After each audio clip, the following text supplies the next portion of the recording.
Hey, comic book fans, welcome back to Comic Book Corner 2.0. And fans, you're with me, Mike Spider Slayer, getting ready to do Countdown, episode number 85. That's right, fans. And today, guys, we have 13 comics to talk about all together. And after this episode, I think I got like 15 episodes left until episode 100, which will take place early next year. So with that being said, guys, let's get started. Let's not waste any time. We have 12 physical books, one digital book, and yeah, so here we go. Number 13 on this week's list goes to none other than Future's End, issue number 31. Back in the loser spot once again. You know, the last couple issues were okay, maybe not the worst issues I read. Actually, one of them was number 2 a couple weeks ago, but now this falls into the last spot. And the reason being that Future's End falls in is it goes back to its original format where they're trying to tell 8,000 different stories at one time. And when you get into a story, you wind up going, oh man, I wish they kind of told a little bit more of this. And then there were some things that were just not needed here. The best part of this particular issue, however, had to do with the beginning. This is Lois Lane talking to the media about what happened on Catamus Island, what Green Arrow went through from an alternate Earth and whatnot. So she's letting the world know that Catamus is a bad place and that they need to be stopped. And the other side of things, you get to see Green Arrow Island, as he is still pretending to be dead because he wants to be retired, and Amiko taking his spot, and he hangs out with Animal Man in here. So that was like the best part of the story. Very unpredictable. Didn't think that something like that was going to happen. So that was a really enjoyable part. The rest of the book, however, was just not really that worthy. You get to experience a little bit of what happens with with Superman on here, talking with Constantine, and he's doing some weird battle with a Brainiac, I guess, bear or whatnot. It's just weird. I don't understand what that's all about there. Next thing, we see the other main character here checking out Catamus Island, how it's just completely destroyed and obliterated, and he just says, damn it. We get to see the next thing we see is Firestorm. This was kind of interesting. We get to see Madison experiencing the whole thing with Firestorm through this particular issue, and her working with Jason here, and she doesn't want to be Firestorm. So it was some funny dialogue in there too about him being in her head and knowing everything about who she was with and who she's done and all this other stuff. It's kind of funny. And then you get to see a whole history here of Raymond's death, which was okay too. But then in the end, you're continue reading the issue and it just ends. You have no idea that it was ending. It's just you turn the page and it's like, oh, okay, well, here's your little previews for the next issue. And you're like, oh, okay. You know, it's like, oh, we don't want to finish a story. It wasn't bad. I mean, it's just, I just don't like the way the format is written for the book. And there was a couple of little instances there where I didn't care. And we haven't seen Stormwatch in forever issues. We haven't seen Batman Beyond in forever issues. Like, what's going on there? I thought those were like the main stories, and it's like they're nowhere to be found at all. So after reading this, I gave it a 3 out of 5. All right, so next is number 12, and number 12 is Earth 2 World's End, issue number 9. This particular issue here, you know, same thing. It was okay. It's just got some crazy storylines going on here. We have the whole avatars all gathering together to help stop, you know, the whole apocalypse thing from taking over.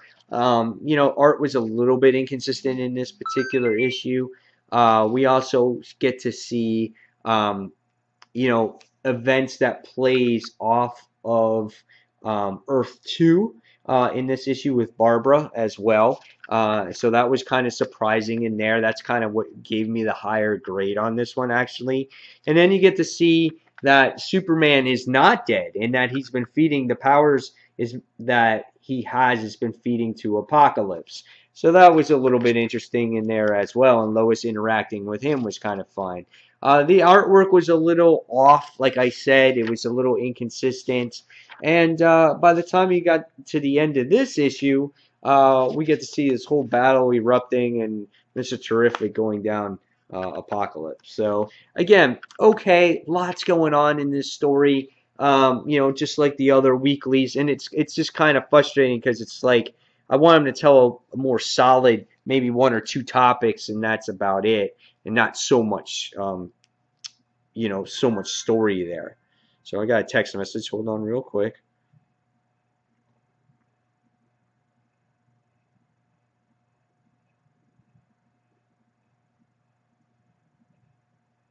Okay. All right, so next, moving on, we're going to go on to number 11. And number 11 goes to Earth 2, issue number 29.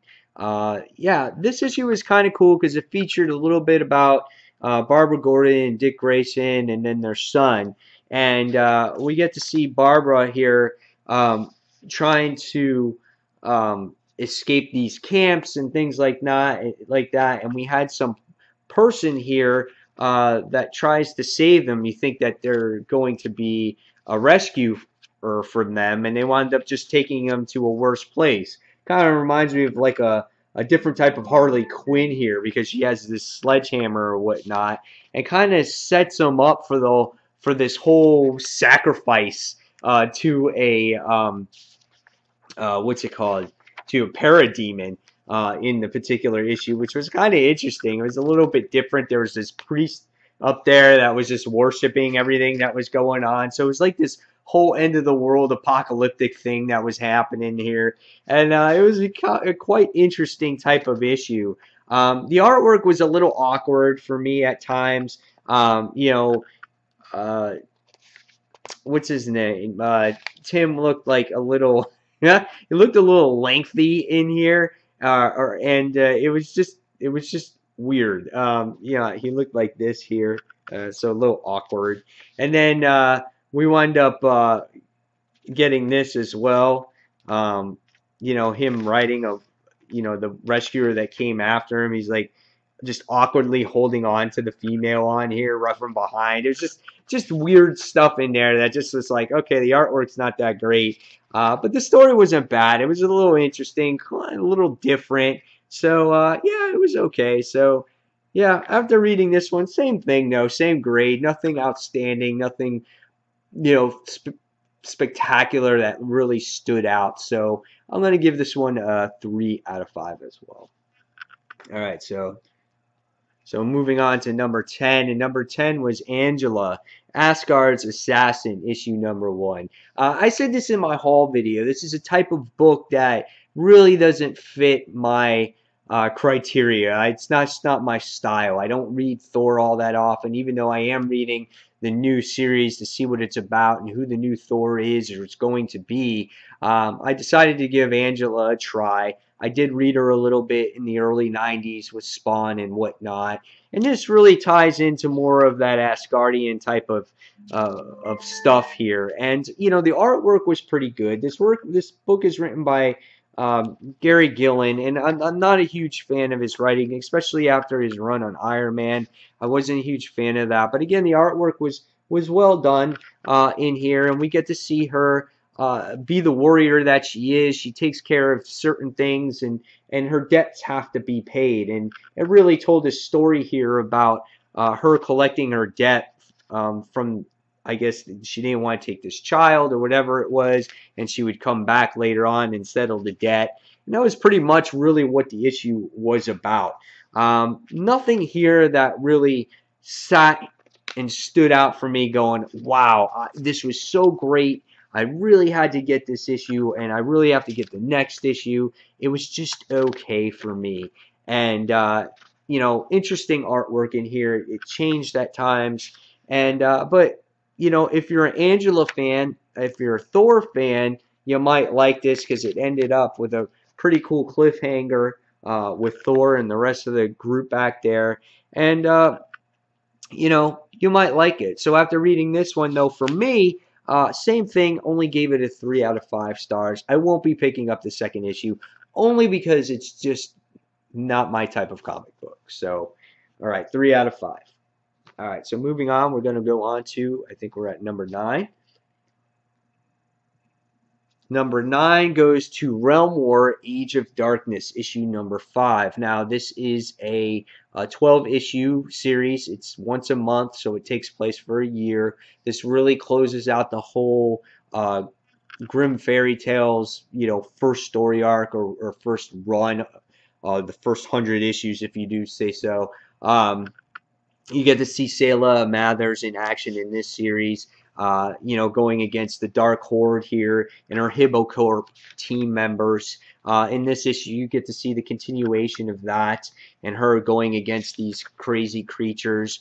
We get to see a sacrifice of this character by the name of Baba Yaga, hard name to pronounce. And, there's some interesting things here with Robin Hood. If you do follow this series, she works with the Dark Queen, and we get to see plotting against the Dark Queen as well with Malik and Venus starting to brew here. Artwork is pretty solid. It may not be the best artwork I've seen. It may look a little bit stiff at times, but it is pretty good. The series is solid.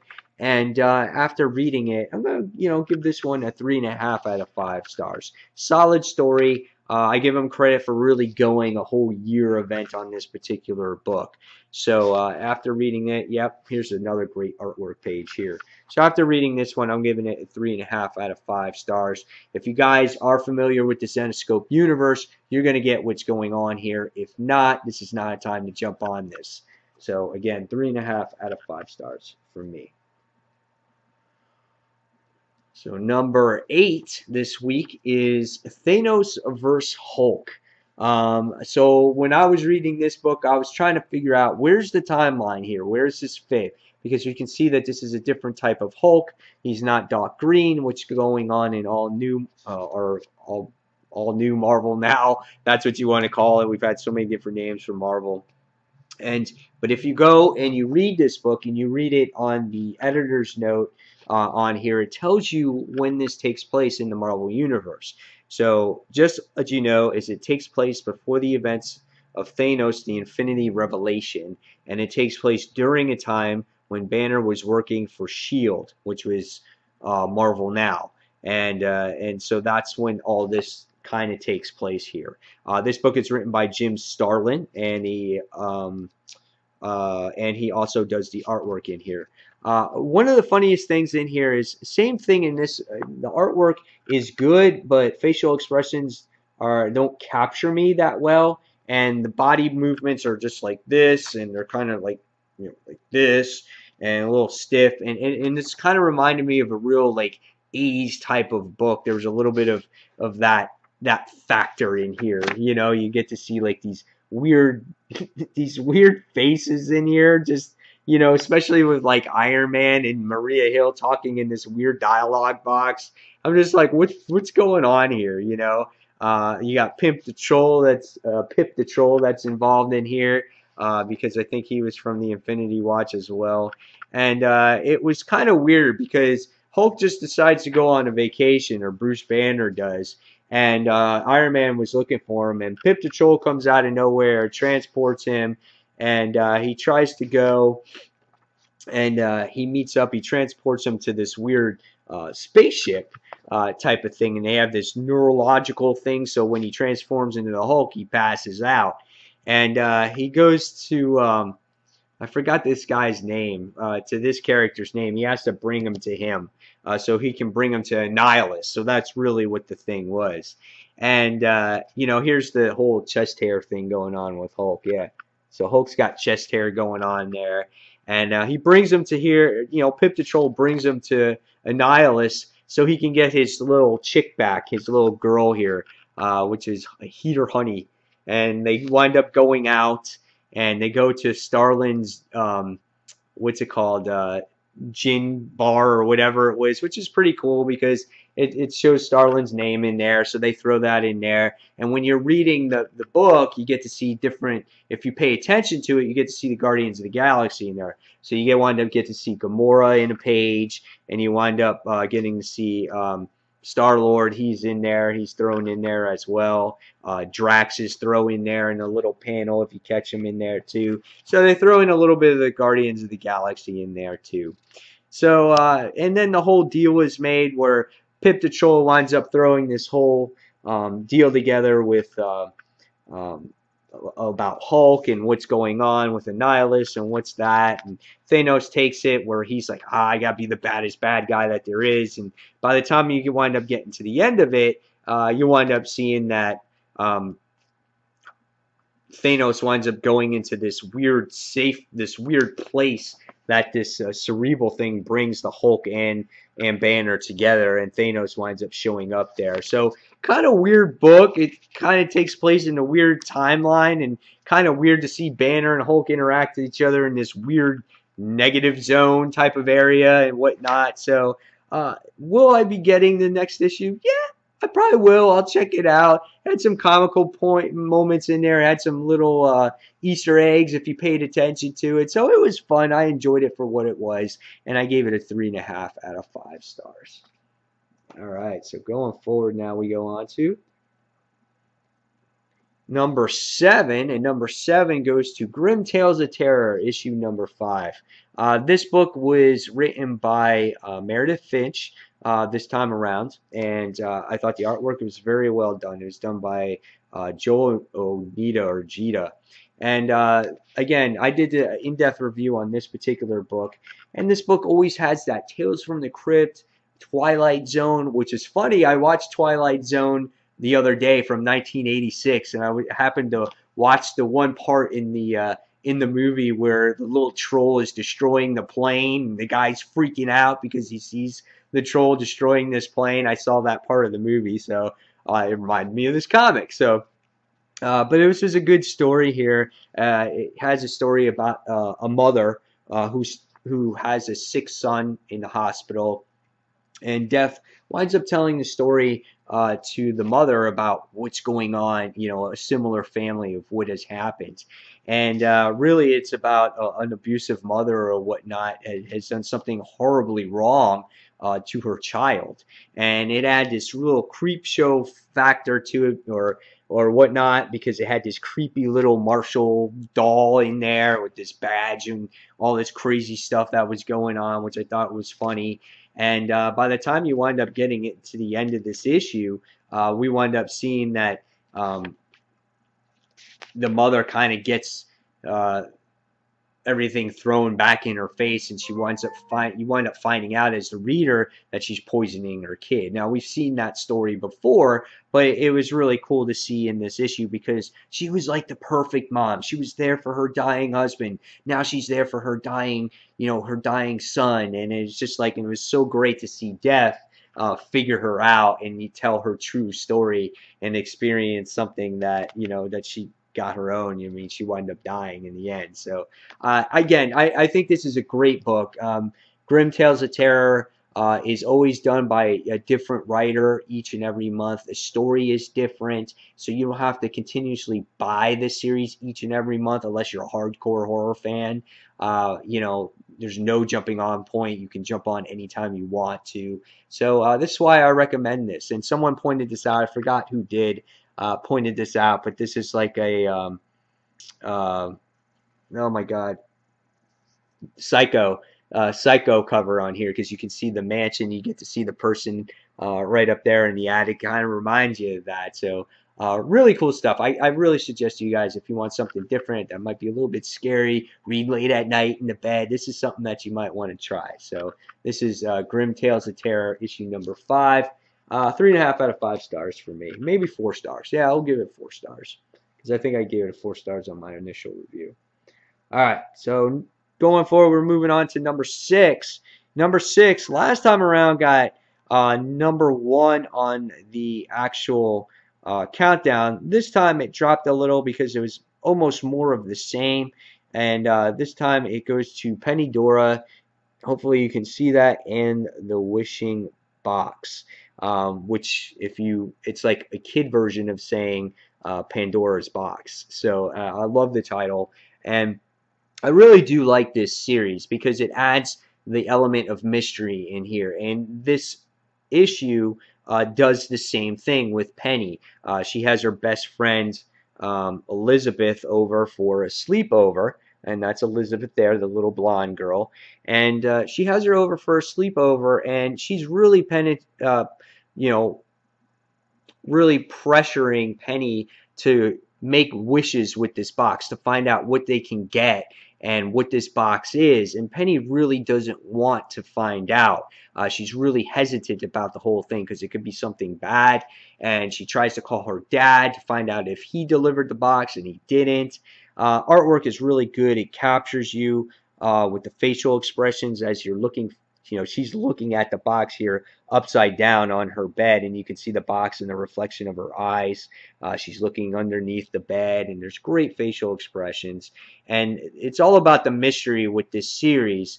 And again, the whole book goes about trying to find out what this box is. And again, her buddy, pressuring her to find out more wishes and things like that. And we wind up finding out that they wish for ice cream, and they get ice cream, and their cat, I think the name is Izzy. They wish for a particular wish, and the cat winds up getting wings in the actual issue. So that's one of the other things that they wish for. And when Elizabeth asks for Penny to bring home the box, and Penny says no, Elizabeth winds up walking away, and she's all mad, and you think that now Penny has lost her best friend. And at the same time, the one creepy element that happened in this issue was that when Penny was warming up to the box, and it keeps asking, what's your wish, what's your wish, and it was in a female voice, a very, faint female voice, it winds up asking, what do you wish for, Penny? And the box winds up knowing Penny's name, and she gets totally freaked out by it. And then the book gets really dark at the end, and shuts it. She's in the dark, hiding under her covers, and that's the end of the issue. So yeah, a lot of great mystery here. Still don't know where this is going, if it's going to be a little bit more dark, or if it's going to be like, Harry Potter or whatnot, but it's really interesting. Again, I love the name of this title, Penny Dora in the Wishing Box, just like Pandora's box. So great stuff. Highly suggest if you guys want to check out something that has a little bit of scariness for the kids, check out this book. Really fun read. Gave this one a 4 out of 5 this time around, and that got number 6. All right, so let's go on to number 5. And number 5, guys, is The Secret Six, issue number 1. Secret Six was a solid title. Did a good introduction of the characters. For characters who were, pre-New 52 readers, you kind of knew who your characters were. For New 52 readers, it did a great job at introducing the characters, and they didn't throw it to you all at one shot. It introduced you to the team slowly. They wind up going in this underwater bunker. They don't know who each other is.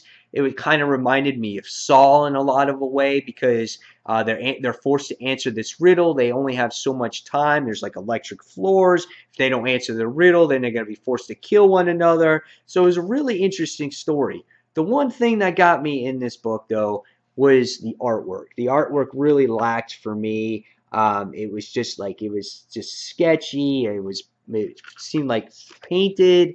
I just don't like artwork like this. I think you can tell a much better story with much better art. Even though Gail Simone's writing carries this book, I think it could have been a perfect book if it was better artwork here. But I love the story. I love the characters. I loved everything about it. And there was certain times where the artwork did do a little bit better at other times. I like this particular part of this story and the artwork. There was not as much crazy lines in it and painting and whatnot, but there was inconsistencies with character facial expressions. And I did like this. I did like the last page, but it did fit that darkness there. So I don't know. We're going to see where it goes. I'm going to give next issue a try. I really enjoyed Gail Simone's writing on this, and I gave Secret Six issue 1 a 4 out of 5. All right.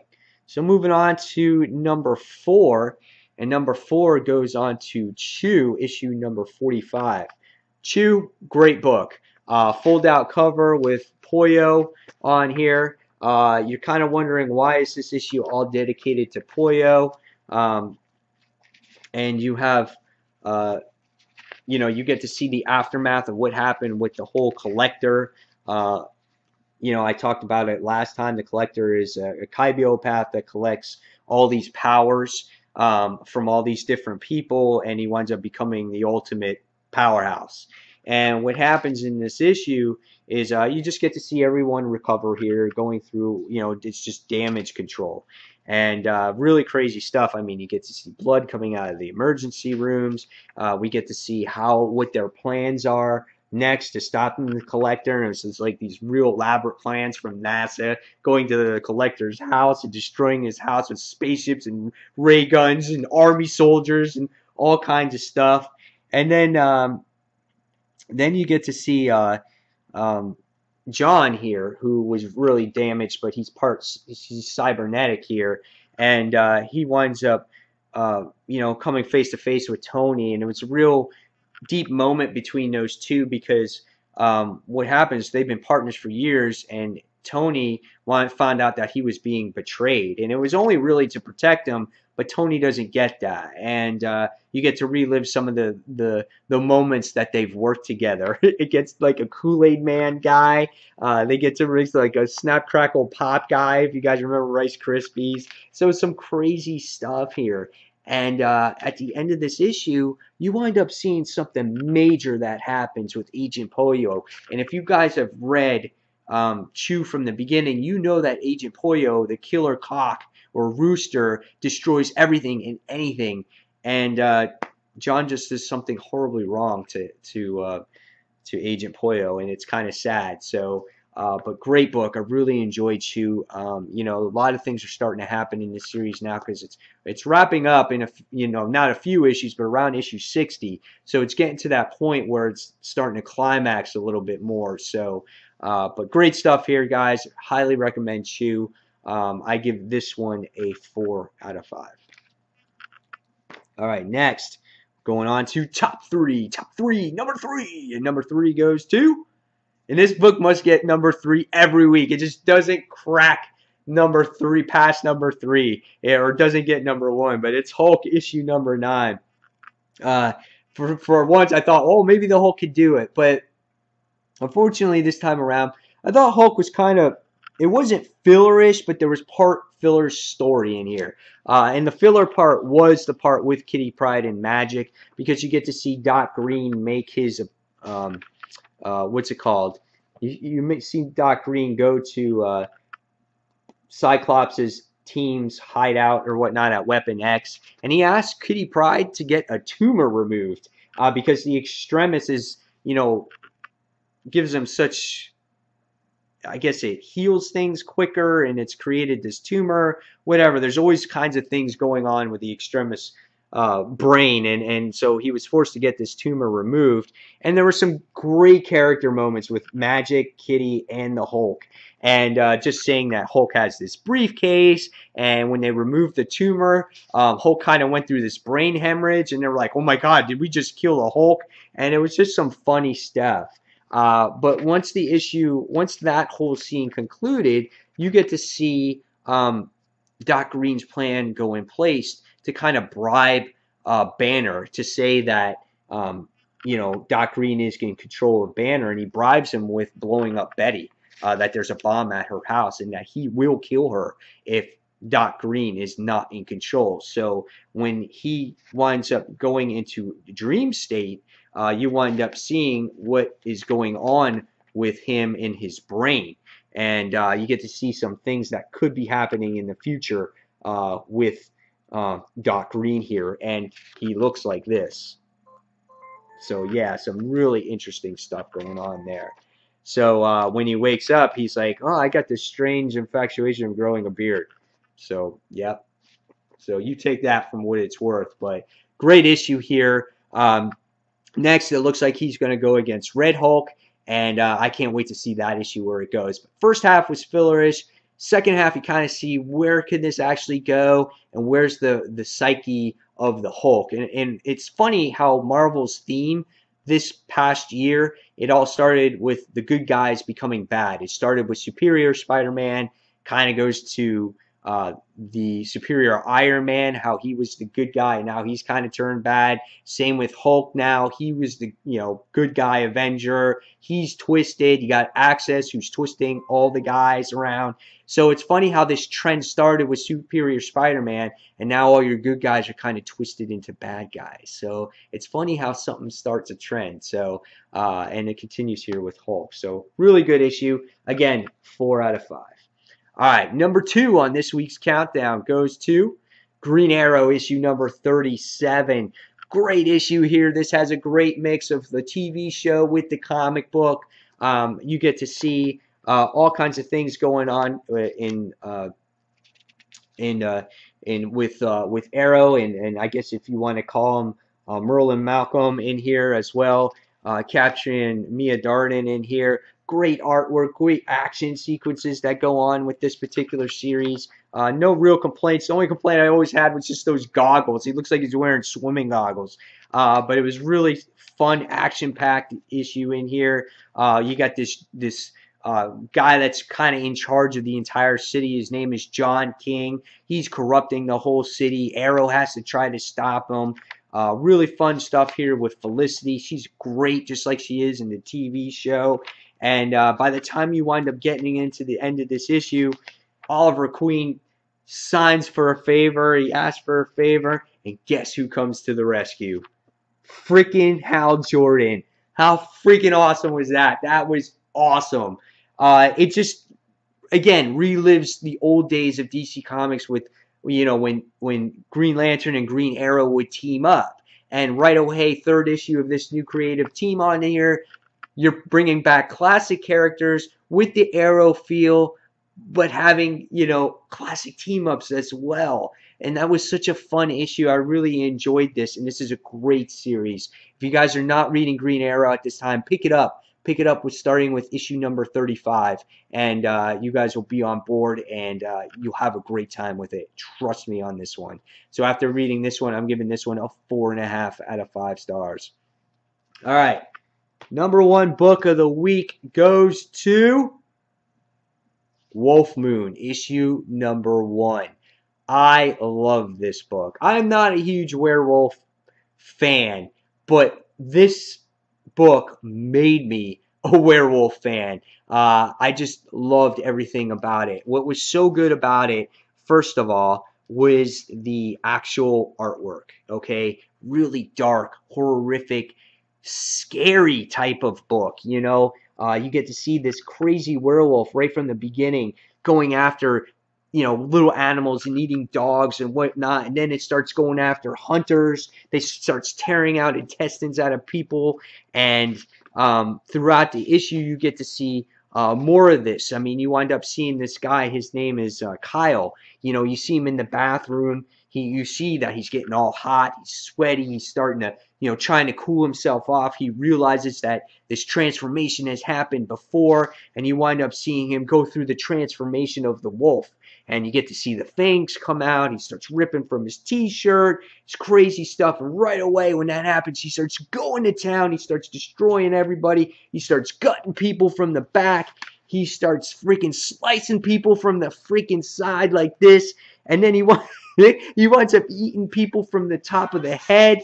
I mean, it is crazy, guys. And he starts chowing down on a freaking head. The fingers are coming off. Guys, this book is awesome.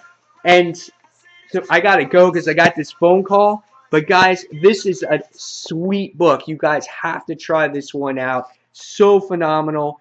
The curse is not the regular curse where you get scratched or bit or anything like that. It goes from a host to different host to different host. Guys, try this out. You're not going to be disappointed. Colin Bunn is the writer on this. You're going to love it. And guys, that is your number 1 pick of the week. And fans, as always, thank you for watching Comic Book Corner 2.0. And until the next comic book review, this is Mike Spider Slayer signing off. And thanks for watching, fans. Take care. Bye.